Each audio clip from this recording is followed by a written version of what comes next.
রাজধানীর Uttara দিয়াবাড়িতে milestone school and কলেজের চত্বরে যুদ্ধবিমান বিধ্বস্ত হয়ে প্রাণ হারিয়েছেন ২৭ জন, আহত হয়েছেন ১৫০ শতাধিক। এই মর্মান্তিক ঘটনার প্রত্যক্ষদর্শী ছিলেন কলেজটির ব্যবস্থাপনা বিভাগের প্রভাষক তাসলিমা আক্তার। তার ছেলে মাসনুন রহমান সিনানও তখন ক্যাম্পাসেই ছিল। সোমবার দিবাগত রাতে নিজের ফেসবুকে হৃদয় বিদারক সেই মুহূর্তের বিবরণ দিয়েছেন তিনি। ঘটনার সময় টিচার্স রুমে ছিলেন তাসলিমা আক্তার। হঠাৎ বিকট শব্দে কেঁপে ওঠে ভবন।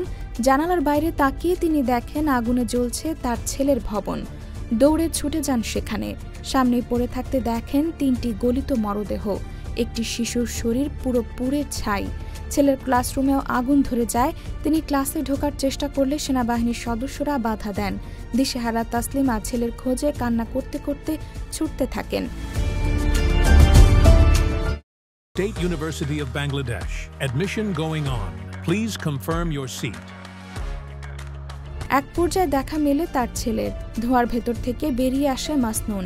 তাসলিমা লিখেছেন, ওই মুহূর্তটা একজন মায়ের জন্য কি মুহূর্ত সেটা বলে বোঝানো যাবে না, লিখেও শেষ করা যাবে না। তবে তার ছেলের সহপাঠীদের ভাগ্য তেমন হয়নি। কেউ বেঁচে ফেরেনি। আগুনে ঝলসে পুড়ে গেছে অনেক শিশু। একজন মাকে বলতে শোনা যায়, বাবারে, তুই আজকে আমার হাতের শেষ খাওয়াটা খাইয়ে গেলি। আমি তো তোরে শেষ দেখা দেখতে পারলাম না। রাত ৮টার দিকে আবারও দুর্ঘটনাস্থলে যান তাসলিমা। সেখানে বিজিবির এক সদস্যকে বলতে শোনেন আরও একটি লাশ পাওয়া গেছে, পুড়ে যাওয়া খণ্ডবিখণ্ড অংশ। পুরো ঘটনার স্মৃতি বর্ণনা করে তিনি লিখেছেন, হে রাব্বুল আলামিন রহমানুর রহিম, তুমি উত্তম পরিকল্পনাকারী।